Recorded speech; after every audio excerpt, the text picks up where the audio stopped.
Est-ce que vous avez déjà goûté l'aspergette, aussi appelée asperge des bois? On en trouve dans toute la France, mais c'est une plante assez discrète, un peu difficile à débusquer au départ, malgré qu'elle puisse atteindre près d'1 mètre de haut. Je vous propose de m'accompagner aujourd'hui à la recherche de cette plante délicieuse qui orne parfois les plats des plus grands restaurants gastronomiques. Vous êtes chaud? Alors c'est parti, après le générique. Waouh! Salut les amis et bienvenue sur ma chaîne. Je vous y emmène à la découverte de la nature et de ces plantes sauvages comestibles bio, gratuites et souvent à 2 pas de chez vous. Je vous emmène sur la commune de Fillinges. À la sortie, il y a un très joli moulin qui a été rénové. Ils ont gardé les canaux et c'est pas loin d'ici que je vous emmène à la découverte de l'aspergette. C'est parti!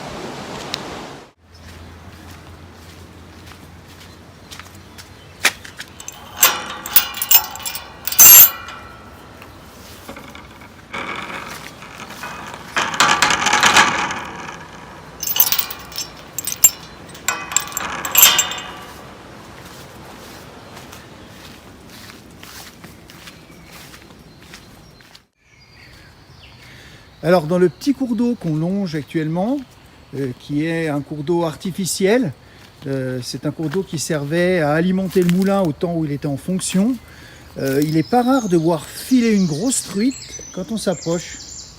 D'ici 5 minutes, on arrive au cours d'eau principal, où il y a évidemment aussi des truites, mais il y a aussi pas mal de gardons, de goujons, de chevennes, de vairons. C'est un vrai paradis pour pêcheurs.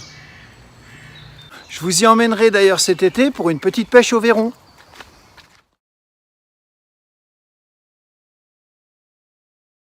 Comme je vous le disais en intro, c'est une plante que l'on trouve à peu près dans toute la France.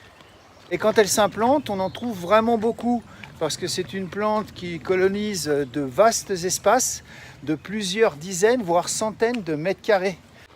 Il y a des régions qui sont un peu moins bien desservies, comme l'Alsace, où elle est rare, et certains endroits ou certaines régions où elle est carrément en voie de disparition, comme en Normandie. Donc si vous voulez partir à la cueillette de l'aspergette dans votre région, renseignez-vous sur la réglementation, parce qu'elle peut être réglementée, voire interdite. Alors vous voyez, ce type de bois est idéal, parce qu'il est dégagé, pas trop dense et lumineux. Bon, on va s'engager ici, on va voir si on arrive à en trouver une ou deux déjà.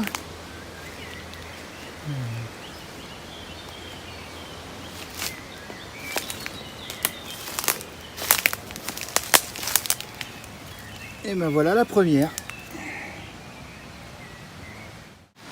Bon là, comme vous avez pu le constater, c'était un peu clairsemé.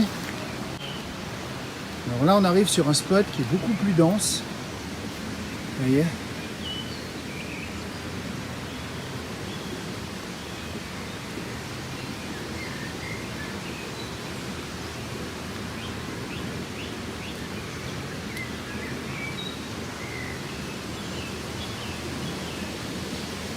Là, il y en a vraiment beaucoup.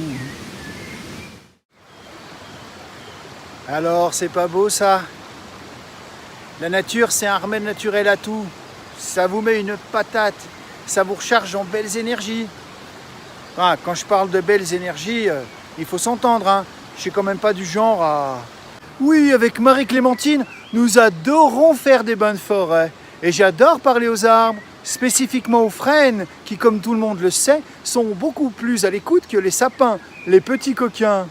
Alors oui, contrairement à Jean-Eudes, qui lui est très motivé pour aller faire des bisous aux arbres, on a souvent des vies trépidantes qui font que le week-end, on n'a pas tellement envie d'aller se balader.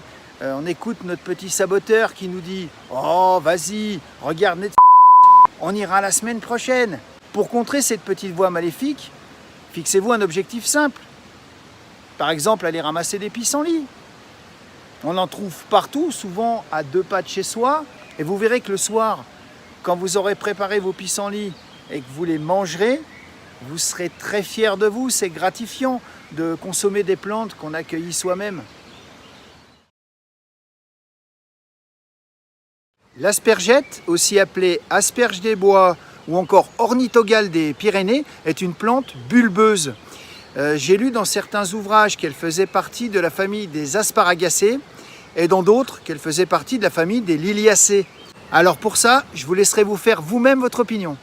C'est une plante qui aime bien les terrains calcaires, hein, comme pour la morie. D'ailleurs, je la trouve souvent aux mêmes endroits. Alors l'aspergette, c'est une grande tige lisse, majoritairement ligneuse, dépourvue de feuilles. Hein. Ces feuilles, on les trouve sur le sol, à plat comme ça. Et elle se termine au sommet par la partie consommable qui est en fait une fleur immature. C'est à ce stade qu'on la ramasse, hein, courant du mois de mai. Et comme vous pouvez le voir, c'est une plante qui est vraiment très facile à reconnaître. Hein. Alors, du fait de sa taille, on peut la manger crue sans aucun problème, étant donné qu'on ne mange que le haut de la plante et que cette partie-là se trouve à l'abri des souillures des animaux sauvages qui peuvent être porteurs de maladies. Pour cueillir la plante, vous la saisissez assez bas et vous pincez avec l'ongle en remontant progressivement comme ça. Tant que vous avez une résistance, vous remontez jusqu'à ce que elle casse facilement. À partir de ce moment-là, vous êtes sûr que la partie de la tige que vous avez cueillie n'est pas ligneuse et que l'intégralité de ce que vous avez cueilli est consommable. Même si le mot asperge apparaît dans la plupart des noms de cette plante, son goût se rapproche plus du petit pois et elle est consommable aussi bien crue que cuite. Alors comme je vous disais en intro, si vous ne les cherchez pas avec attention, on a du mal de les repérer. Hein. Regardez. Bon, il y en a une là. Hop.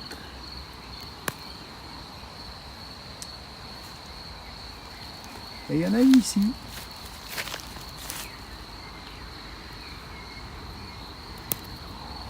Alors si vous les cherchez dans des hautes herbes de ce genre-là, bon courage. L'asperge des bois est excellente pour la santé et en plus de ça, elle est très peu calorique. Elle contient des vitamines, notamment B et C, mais elle contient aussi du magnésium et du potassium. Elle aurait un effet bénéfique sur le transit intestinal et sur la rétention d'eau. Au même titre que le pissenlit, elle a un effet dépuratif, ce qui fait qu'attention, les personnes qui ont des problèmes de reins doivent absolument éviter d'en consommer. J'ai appris récemment que cette plante était toxique pour les herbivores domestiques, que ce soit les équidés, les bovins, les ovins ou les caprins. La consommation de cette plante chez ces animaux provoque une hypersalivation, de la diarrhée, des vomissements, une accélération de la respiration et du pouls. Donc vous voyez, ça rigole pas. Hein. Du coup, si vous en ramassez dans un pâturage, vous rendez service à l'éleveur. Ça fait 3 heures que je me balade dans les bois et j'ai pas vu le temps passer. Donc là, je vais me rentrer doucement. Allez, direction la maison et je vais vous montrer comment préparer tout ça. La recette que je vous propose de faire aujourd'hui est un plat chaud très simple et très rapide à faire. Pour cette recette, il nous faut des aspergettes, des pommes de terre, 2 œufs, une petite échalote, du sel, de l'huile d'olive,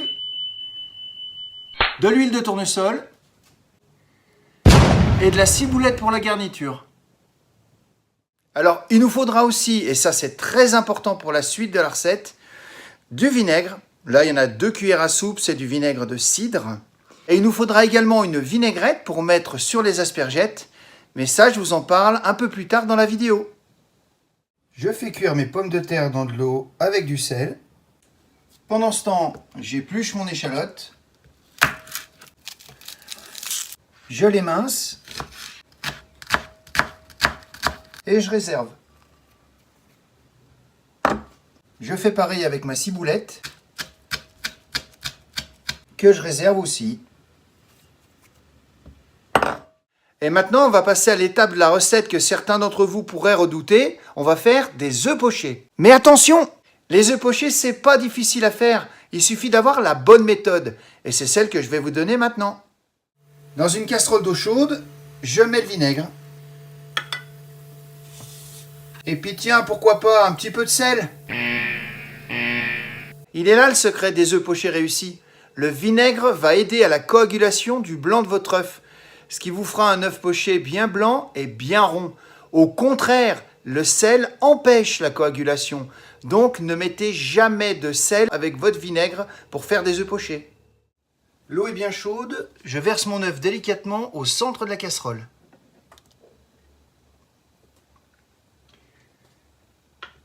Et je le laisse cuire 5 minutes.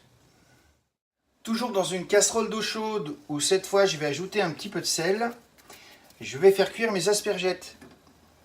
Mais attention, ça cuit très très vite. Donc ne les laissez pas longtemps. Personnellement, je les laisse 3 minutes.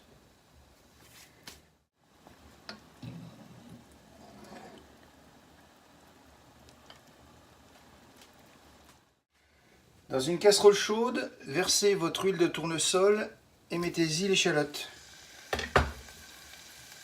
Laissez-le revenir à feu vif quelques minutes. Ajoutez les pommes de terre préalablement épluchées et coupées en morceaux un peu grossiers. Et faites revenir tout ça à feu vif pendant 2 ou 3 minutes.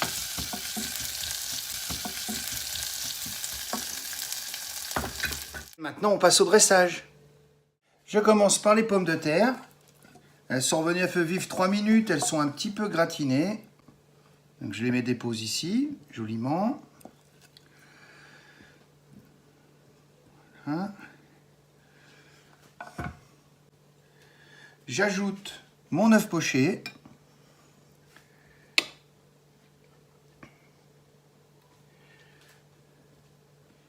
Mes aspergettes. On va faire ça un peu joli. Voilà. Sur l'œuf, je mets un tout petit peu d'huile d'olive. Sur les pommes de terre aussi. Voilà. J'ajoute la ciboulette.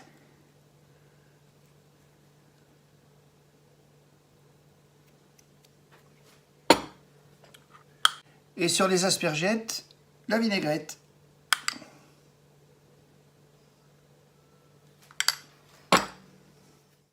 Et voilà. J'espère que cette vidéo vous a plu. En tout cas, je vous remercie d'être resté jusqu'au bout. Si elle vous a plu, n'hésitez pas à mettre un petit pouce et puis aussi un commentaire parce que c'est excellent pour le référencement. Je vous dis à bientôt pour d'autres vidéos. Ciao! Wow!